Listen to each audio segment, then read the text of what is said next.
Parshas Trumah. This shmuz is adapted from one of the shmuzin of Moran HaGoyin, Reb Chaim Shmulevich, Zeichet Tzadik, Kodesh Levrocha. It's brought down in Parshas Trumah, in our Parsha, whatever was required for Klal Yisrael to donate to the building of the Mishkan. And the Torah says, Zohov or Kesef, or Nechoshes, gold, silver, copper, Tcheles, V'argomon, and the last thing mentioned in the Torah that Klal Yisrael should donate is the Avnei Shoham and Avnei Miluyim, the gemstones for the ephod and the choshen that the Kohen Gadol Aaron wore.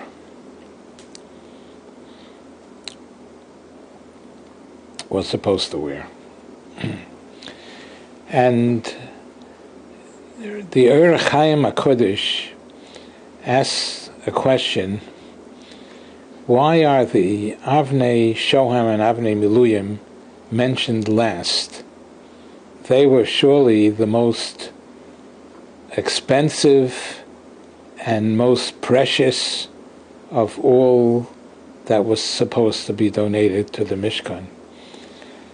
In fact, the Gemara in Kedushin spells it all out and says that the Chachomim, Chazal, wanted to pay for the Avnei Miluyim and Avnei the ephod and the choshen 600 or 800,000 dinarei zohov. So these were very, very expensive, very precious. And why are they mentioned after copper and after even gold and silver, were nothing compared to the Avnei Shoham and Avnei Miluyim? Why are they mentioned last?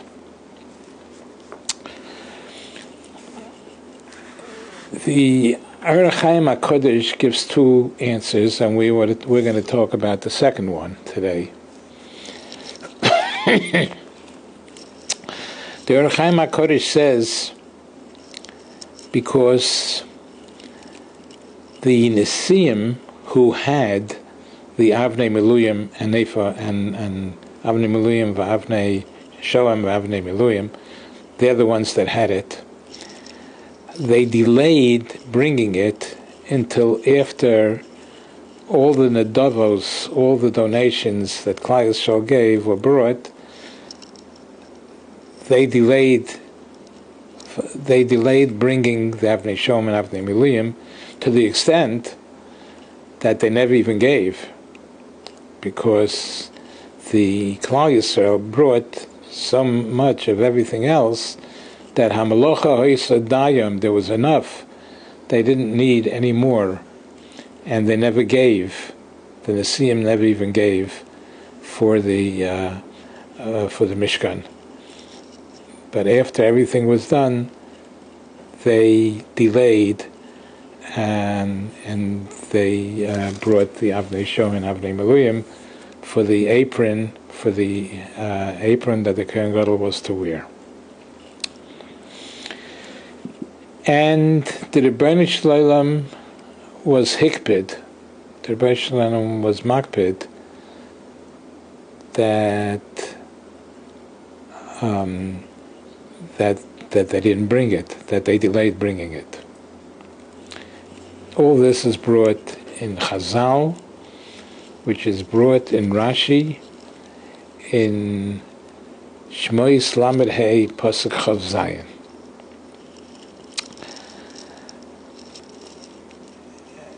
And the Torah, where we see that HaKadosh Baruch Hu was makpid, that HaKadosh Baruch Hu was not exactly happy with their delay, the delay of the Nesiim, because The Torah, the Rebbeinu Shalom wrote down in the Torah, Nisim spelled deficiently. There was a Yud missing from the word Nisim. And we see from there that HaKadosh Baruch Hu punished them. Punished them that they, punished them that their Nisim, the word Nisim in the Torah, was written deficiently. So what comes out is that, according to this, that they delayed bringing the Nedava for the Mishkan. Since they delayed it, the Rebbeinu Shalom was makbid and punished them by writing their name deficient, then writing the siyum without a yud. Okay. And what is all this about a yud? What is the great punishment? Let's deter for a moment. We may not understand so much, yes yud, not yud, but we find that Moshe Rabbeinu added Hosea, gave Hosea the name Yehoshua, in order to save Yehoshua from the Atzas Meraglim. So somehow that Yud helped him, helped save Yehoshua. There's something to it. We might not fathom the meaning, but there is great meaning to having a Yud omitted from the name of the Nesiim.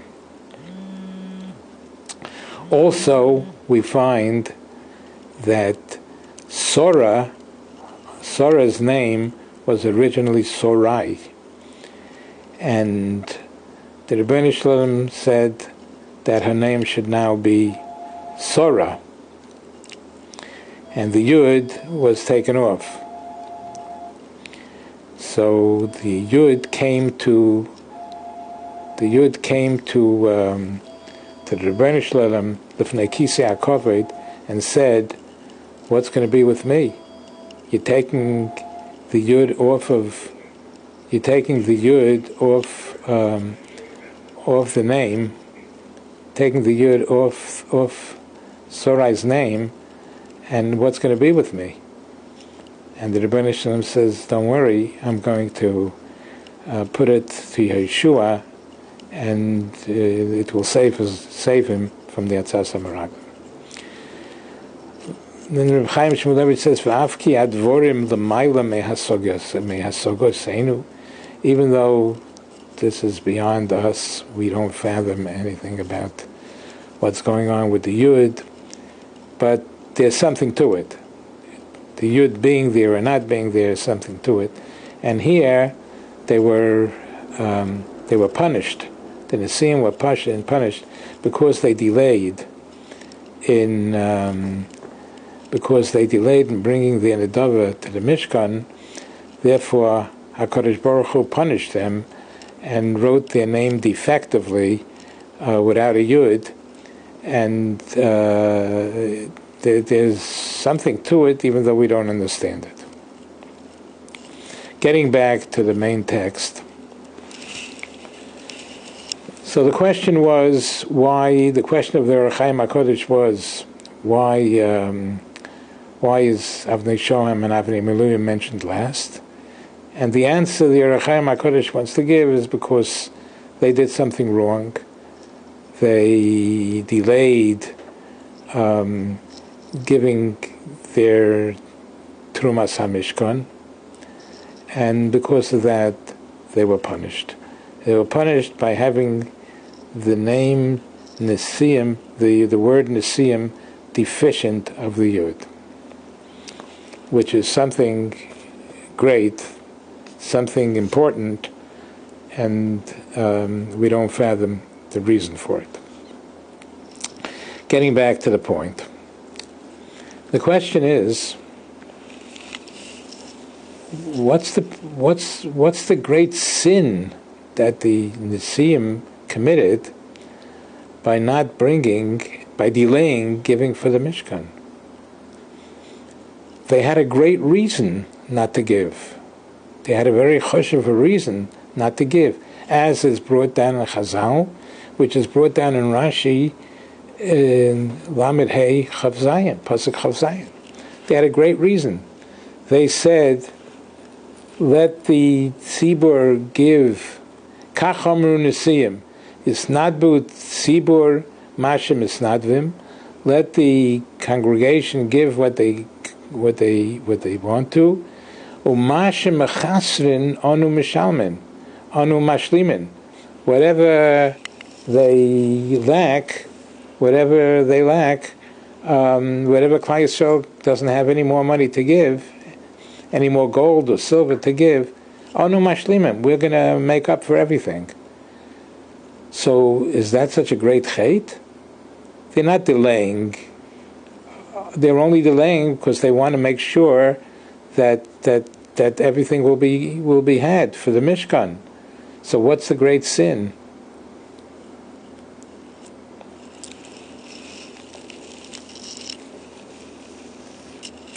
Secondly, another question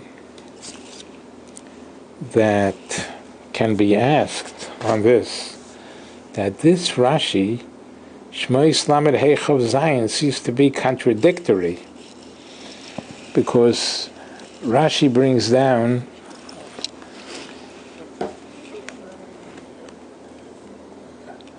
that the reason that the Nisim delayed bringing their giving to the Trumas HaMishkan, they delayed giving for the Mishkan, was very holy and pure.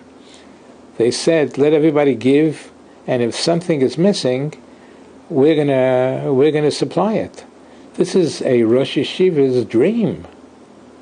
If somebody would come to a Rosh Yeshiva and say, listen, you go around and you get donations to keep the yeshiva going, and whatever you can't raise, we're gonna supply it. That's a dream. It's a tremendous cheshbon of righteousness. So what kind of a sin is that? So the question is, first the question was, it seems to be a very great and holy thing to do that. What kind of a sin is that altogether? Secondly, the question is that Rashi seems to be contradictory, because Rashi says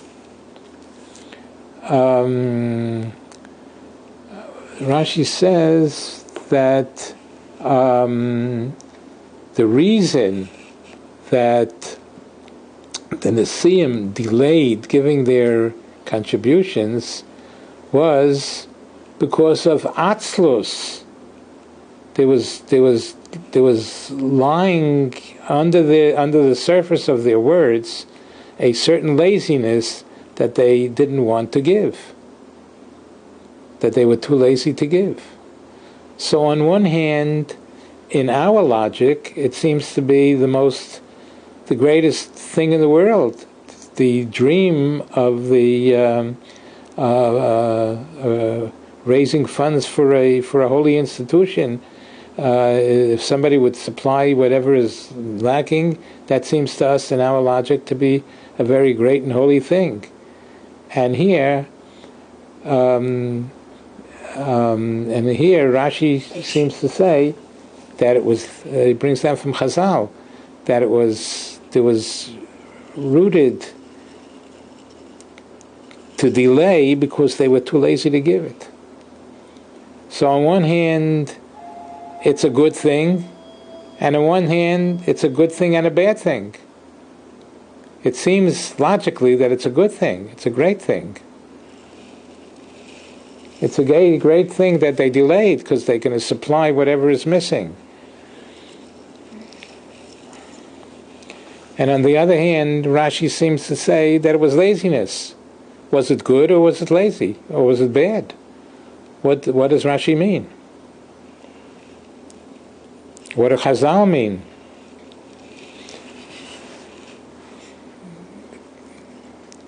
Reb Chaim Shmulevitz Zechet Tzadik Levracha says that it seems to be a good, righteous decision to delay, but it's coming from an evil source. It's coming from an evil source. The evil source is we're too lazy to give. They themselves were unaware what's behind their wanting to delay. They themselves were unaware what's happening within them. As far as they knew, they were tzaddikim. The Nesiim were tzaddikim. They asked whatever they thought that they were doing the right thing. But the Rebbeinu Shalom says, I know what's really doing within them. I know what's doing within them. It's pure laziness that they didn't want to give. So we see here something that happens possibly day in, day out with us. Sometimes we do things and we want to delay doing the right thing, and we think the delay is the greatest mitzvah in the world, like the Nesiim thought here, and really it's rooted in evil, in a midah raw of laziness. And Rabbi Yisrael Salanta Zechet Tzadik Levracha is the one that's always teaching us this thought that we have to know what's doing behind all the cheshbonos, all the thoughts that a person has. What's going on under the surface? Sometimes he wants to do something that seems so right. To delay, not to give, will supply whatever is missing. Seems to be such a great thought, but we have to be able to search within ourselves and find, is it pure? Is it pure, or is it a bad midah of laziness that is making all these movements, that is pushing us to do what's wrong, and we don't even know about it. And that's our Vizu Iker Avodas Hamusa. This is the main thing. Reb Chaim Shmulevitz Zechet Tzadik Levracha says, this is the main thing of Musa, to be able to uproot any bad roots that are behind everything we say or do. And if we rid ourselves of that bad roots, of the laziness or whatever it may be, then our thoughts will be pure and holy, and we'll be able to serve Hashem properly. The Eibishter should help us. We should be zeicha. If we don't want to do something, that we know we should be doing, we have to check and double check and triple check. We have to check to see if there's any bad midos that are causing us to delay or not do what we should do. The Eibishter should help us. We should be zeicha to correct this situation which might exist within us. Amen v'amen.